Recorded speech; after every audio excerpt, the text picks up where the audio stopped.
Hello, in this video we'll be going over expenditures that are incurred subsequent to the acquisition of an asset.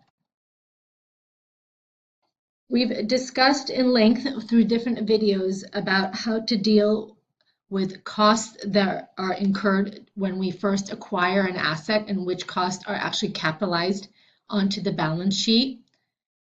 Now let's talk about what happens after they're capitalized, because many of these assets, these long-term assets, require additional money that we have to put into it in order to repair, maintain, or improve them after their acquisition. And so for those costs that we incur after the acquisition, the question is, do we expense them on the income statement or do we capitalize them and increase our asset balance? And the answer is it depends on the type of expenditure we incurred and what it does. If an expenditure, right, an expenditure means the cost that we spend after the initial acquisition capitalization. If the expenditure produces benefits beyond the current fiscal year, then they are capitalized. So meaning if those costs improve the asset so that their benefits increase beyond 1 year, right? The fiscal year, it's meaning 1 year from the date that those costs are incurred, then they're capitalized. If those expenses just maintain the given level of benefits that we expected when we first capitalized those assets, then they're expensed. So the capitalization can either increase the asset's book value or it actually can create a new asset. And when we expense it, it just maintains the given level of benefits. And we'll go through a lot of examples to clarify this. Okay, one way an expenditure can increase future benefit is, and basically increase future benefit means different things. It can be an extension of useful life of the asset, such as if you replace the entire roof of a building with durable materials that would add 20 years to the life of the building, the cost of the new roof would be capitalized. And another way you can increase future benefits is an increase in the operating efficiency of the asset. And so resulting in either it could increase the quantity of the goods the assets produce, or it could actually decrease future operating costs. Example of that would be if you installed an energy HVAC system, then that would increase its operating efficiency. And the third way would be an increase in the quality of the goods or services produced by that asset. Example of that would be if you were upgrading components for machinery, which makes the quality of the goods that it produces just that much better. So let's talk about what would constitute what's called repairs and maintenance, which goes on the income statement. And those are expenditures that are incurred that are maintain a given level of benefit provided to the asset. They do not increase future benefits. They just maintain the benefits that we originally anticipated when we first capitalized that asset. And these activities, these expenditures, should be expensed because they're basically just bringing the asset back to its original condition or maintaining it such a way that it'll still provide the future benefits for the same number of years that we originally thought to be. So an example of repairs or maintenance is for building, you could repaint the walls, you can fix a leaky faucet so that it still keeps working, or patching a small roof leak. So basically, if you replace the roof, it's a capitalized asset because you're extending the life of that roof, right, of that building that it can be used.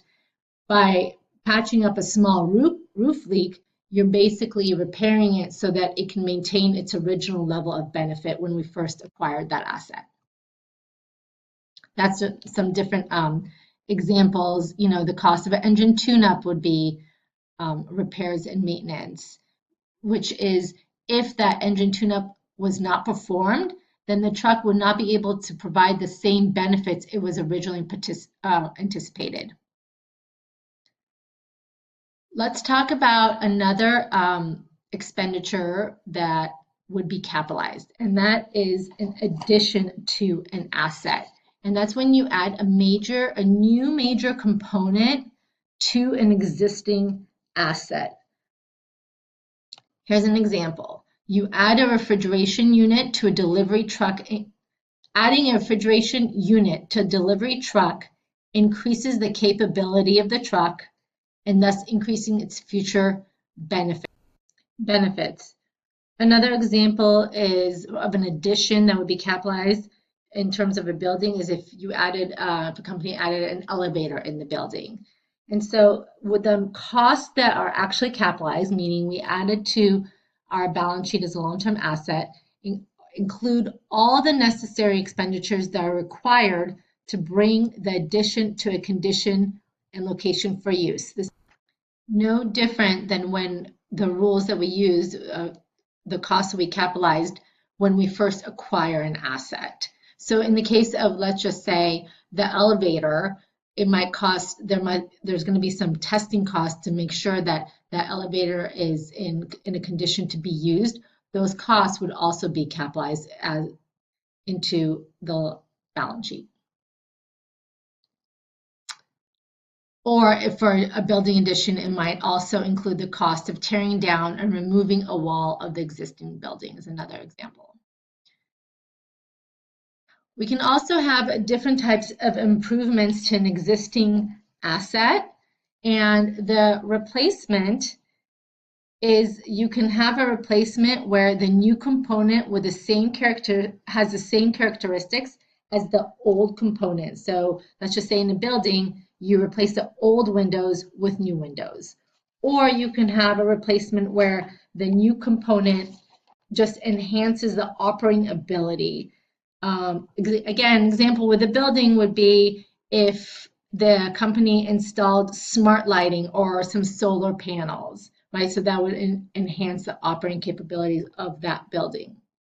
In either case, the cost of the improvement usually increases the future benefits, and therefore it should be capitalized. And it should be capitalized by increasing the book value of the related asset that it increased the benefits of, and it depreciates over basically it'll be the new useful life of the improved asset if it increased the useful life. Now, when we record improvements, there are 3 different methods to do so. I want to highlight before we start that depending on the method, your new book value after you capitalize the asset is not going to be necessarily the same under all 3 methods. So if you try to do that math, it might not work. It won't work in this example, actually. So the first method is called the substitution method. So we can do where we book a journal entry, we dispose of the old asset, and we capitalize the new one, and we book the entry for that. So let's look at this example. The Palmer Corporation replaced the air conditioning system in one of its office buildings that it leases to tenants. The cost of the old air conditioning system is $200,000, which is included in the cost of the building.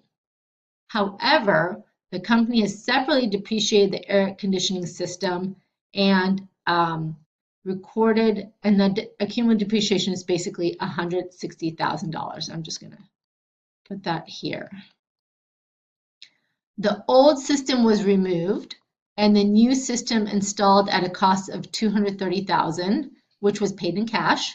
And also the parts from the old system were sold for $12,000. So I'm just going to put like a line here so we can kind of separate these two.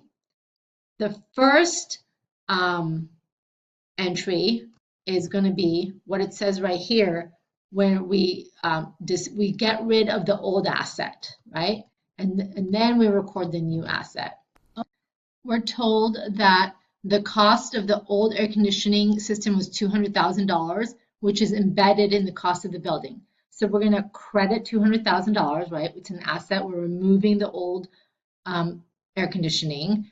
And then the cumulative depreciation on that was $160,000, which means we would have to debit accumulated depreciation to write it off, to get it off our books. And then it tells us that also we got cash for $12,000 from selling the old building, the old system.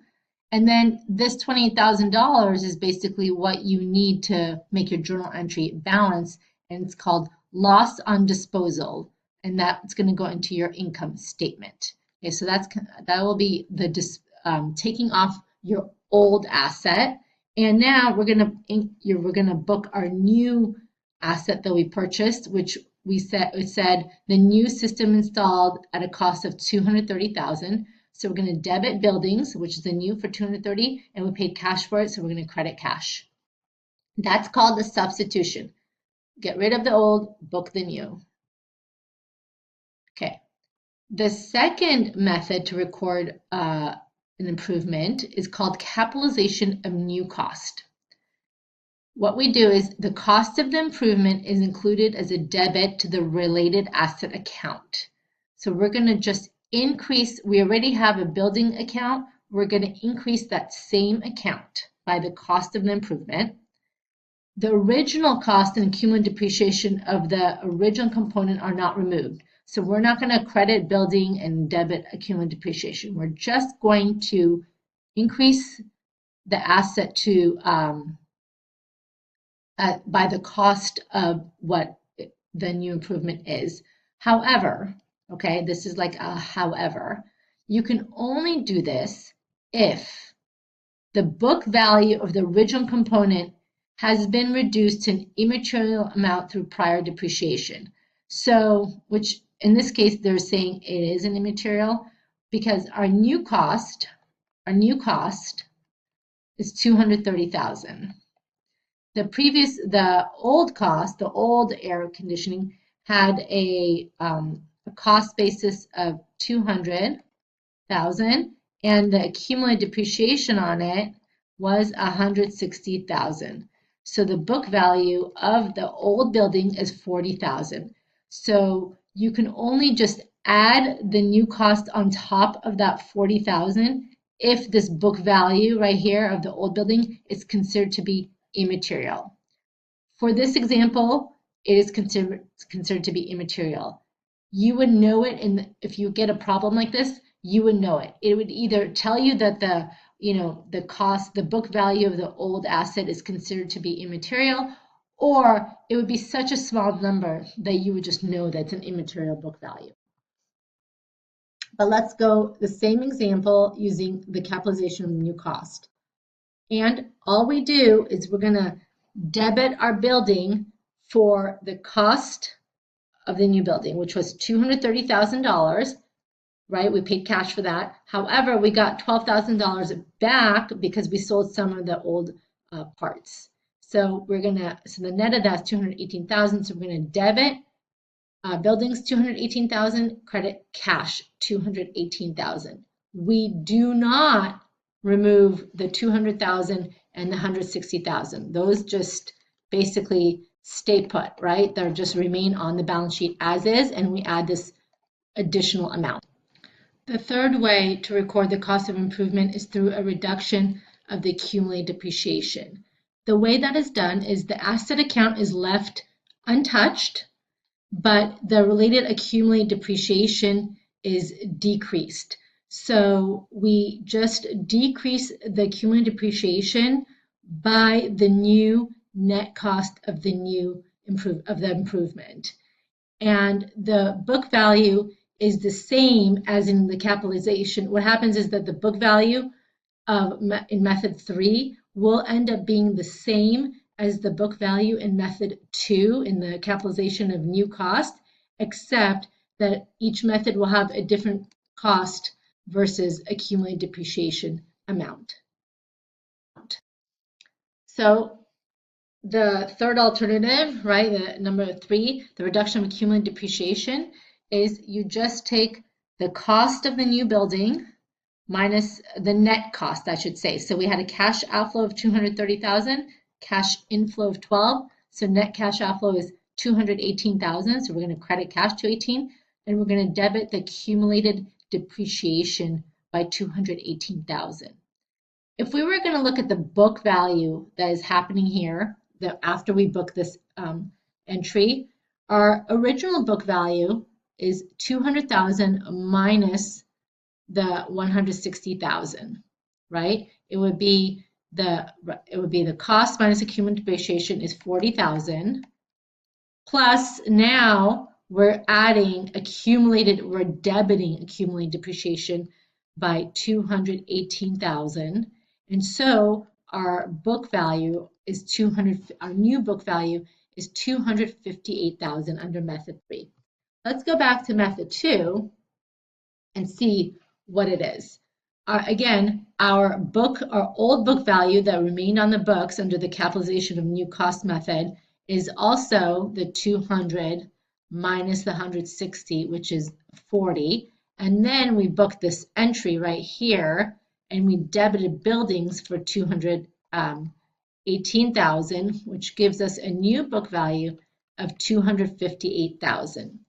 The only difference in the entry between this alternative 2 and alternative 3 is that here on the capitalization of new cost, our debit was to buildings 218,000, and in the reduction of accumulated depreciation, the debit was to accumulated depreciation rather than buildings. But it's for the same amount, which is why the book value is the same under method 2 and 3. There's also expenditures that need to be capitalized when we have something called rearrangements. And these are costs that are incurred to restructure an asset, but without actually adding, replacing, or improving any of the asset. It just creates a new capability for the asset, but doesn't actually necessarily extend its useful life. But it does create a new capability, which is why those costs get capitalized. And examples of those, the rearrangement of machinery on a production line that can increase its operational efficiency, or if a company relocates its company's operating plant or headquarters, those costs are part of what's called rearrangement, and they are capitalized. So far, we've been discussing really everything related to property, plant, and equipment, or tangible fixed assets. What about capitalizing costs for intangible rights?